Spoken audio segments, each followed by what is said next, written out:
Good morning students. आज हम पढ़ रहे हैं क्लास 8th का हिस्ट्री का चैप्टर 1, कैसे, कब और कहाँ, हाउ, व्हेन एंड वेयर। आपको चैप्टर पढ़ाने से पहले बेटा मैं इसकी इंट्रोडक्शन देना चाहती हूँ आपको कि हिस्ट्री क्या होती है। हिस्ट्री जिस विषय में हम प्राचीन काल में हुई घटनाओं के बारे में अध्ययन करते हैं या हुई घटनाओं के बारे में पढ़ते हैं, उसे क्या कहते हैं? हिस्ट्री कहते हैं। ठीक है बेटा। हिस्ट्री को प्राय 3 काल में विभाजित किया जाता है, जैसे प्राचीन काल, मध्यकाल और आधुनिक काल। Ancient history, medieval history and modern history. ठीक है बेटा। 6th में हमने एंशिएंट हिस्ट्री के बारे में पढ़ा, 7th में हम मेडिवल हिस्ट्री के बारे में पढ़ चुके हैं। अब 8th में हम क्या पढ़ेंगे? मॉडर्न हिस्ट्री के बारे में पढ़ेंगे। मॉडर्न इंडियन हिस्ट्री, जब ब्रिटिश जो है वो भारत में आए थे उसके बाद की हिस्ट्री के बारे में पढ़ेंगे। ठीक है बेटा। अब what we are going to study in this chapter, अब हम क्या पढ़ने जा रहे हैं इस चैप्टर में? हम क्या पढ़ेंगे? डेट्स और इवेंट्स पढ़ेंगे। ठीक है। और क्या पढ़ेंगे? जेम्स मिल के बारे में पढ़ेंगे, जो कि जेम्स मिल ने इंडियन हिस्ट्री को पीरियोडाइज किया। सही किया या गलत किया, ये बेटा आगे पढ़ेंगे। ठीक है। इसका पहले शुरू में पढ़ते हैं कि तारीखें कितनी महत्वपूर्ण होती हैं। How importants are dates. Dates कितनी इम्पोर्टेंट है? हिस्ट्री सिर्फ डेट्स पर ही सीमित है? नहीं, ऐसा नहीं है। बच्चे हिस्ट्री से इसलिए भागते हैं कि उन्हें बहुत सारी डेट्स याद करनी पड़ती है, लेकिन ऐसा नहीं है। हिस्ट्री में सिर्फ डेट्स को ही रिकॉर्ड नहीं किया जाता। History is all about comparison. History में आप कंपेयर करते हैं, जैसे हमने 7th में पढ़ा दिल्ली सल्तनत के बारे में, और उससे पहले हमने पढ़ा मुगल पीरियड के बारे में। उनका टाइम पीरियड जो है वो दोनों का ही अलग है, लेकिन सिर्फ डेट्स याद करके थोड़ी हमने इसको छोड़ दिया। उनके एडमिनिस्ट्रेशन सिस्टम के बारे में हमने पढ़ा कि दिल्ली सल्तनत जो था उनके टाइम पीरियड में एडमिनिस्ट्रेशन सिस्टम कैसा था, और मुगल पीरियड के बारे में पढ़ा कि उनका एडमिनिस्ट्रेशन सिस्टम कैसा था। अब हम ब्रिटिश एडमिनिस्ट्रेशन सिस्टम को पढ़ते हैं कि उस समय पहले कितना टैक्स देना पड़ता था, अब इस टाइम कितना टैक्स देना पड़ता है। चीज़ों को हम कंपेयर करते हैं, बिफोर और आफ्टर की बात कर रहे हैं, जैसे कि भाई पहले कैसा था और अब कैसा है। ठीक है। चीज़ों को कंपेयर करते हैं, जैसे आज से 200 साल पहले बाइक नहीं चलाई जाती थी और आज है कि बाइक चलती है। आज हम चाय पीते हैं, लेकिन इसकी भी एक हिस्ट्री ही रही होगी कि भाई कैसे लोगों ने चाय पीना शुरू किया। आज हम रेल में बैठे बैठे एक जगह से दूसरी जगह तो पहुंच जाते हैं, लेकिन हमारे जो है वो दिमाग में ये सवाल उठते हैं कि रेल का निर्माण कब हुआ होगा। रेलगाड़ी के आने से पहले लोग दूर दूर यात्रा किस तरह कर पाते होंगे। सुबह सुबह अखबार पढ़ते समय भी आप ये जानने के लिए उत्सुक हो गए कि जिस जमाने में अखबार नहीं छपते थे, उस समय लोगों की चीज़ों की जानकारी कैसे मिलती थी।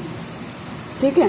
रेल में बैठे बैठे हमें ये होता है कि भाई इसका एक जगह से दूसरी जगह तो पहुंच जाते हैं, लेकिन इसकी हिस्ट्री क्या है? पहले ऐसे हुआ होगा, स्टीम इंजन बने होंगे, फिर धीरे धीरे ट्रैक पर आई होगी, फिर गाड़ी चली होगी। इस तरह हम सोचते रहते हैं।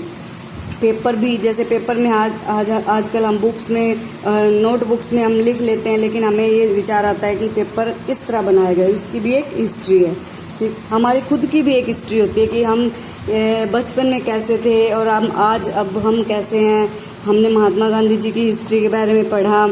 डेट्स, जैसे एक राजा का जन्म कब हुआ, जैसे 18 जून को राजा का जन्म हुआ, ये तो डेट हो गई। और कितने सालों तक राजा ने राज किया, ये उनका टाइम पीरियड हो गया। हमें हिस्ट्री पढ़ना बेटा बहुत ज़रूरी है। हमें हिस्ट्री से ही पता चलता है कि कौन सी चीज़ कब, कैसे और कितने टाइम पीरियड तक रही और कब तक चली। ठीक है बेटा। अब इसमें ऊपर ये फर्स्ट पेज पे आपके डायग्राम बनाया गया है। ये डायग्राम है, ये ब्रिटिश पावर की सिंबल है। क्या है ये? ब्रिटिश पावर की सिंबल है। इस चित्र में दिखाया गया है कि किस तरह ब्राह्मण अपने शास्त्र को अपनी इच्छा अनुसार ब्रिटिश को दे रहे हैं, ताकि वे इंडियन कल्चर को प्रोटेक्ट कर सकें। ठीक है बेटा।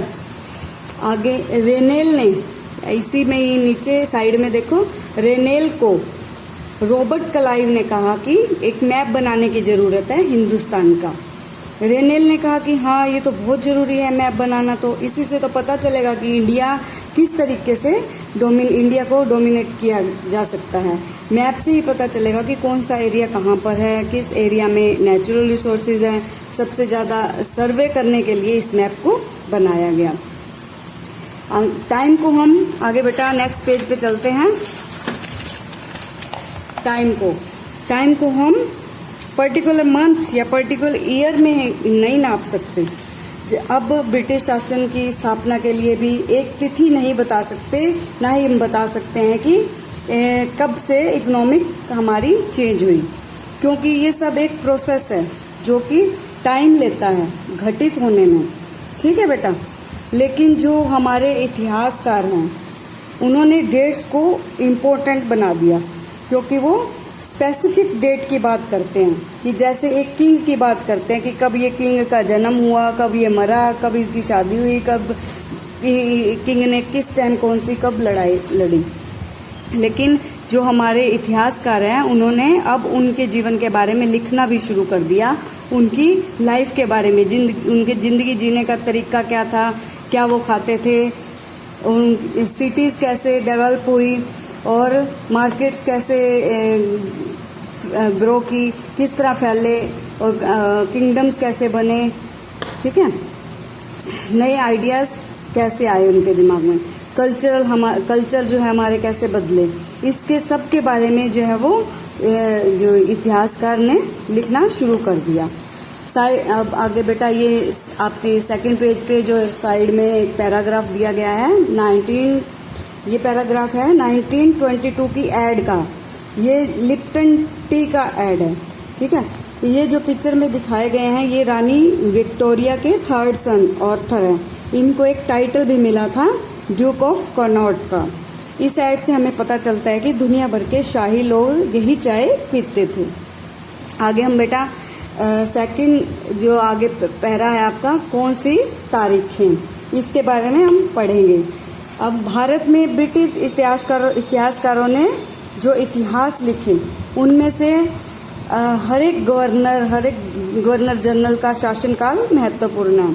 प्रथम गवर्नर जनरल जो थे वो कौन थे? वॉरेन हेस्टिंग्स ये प्रथम गवर्नर जनरल ऑफ इंडिया है, जो वॉरेन हेस्टिंग है। ये 1773 से लेकर 74 के बीच में जो है वो गवर्नर जनरल बने।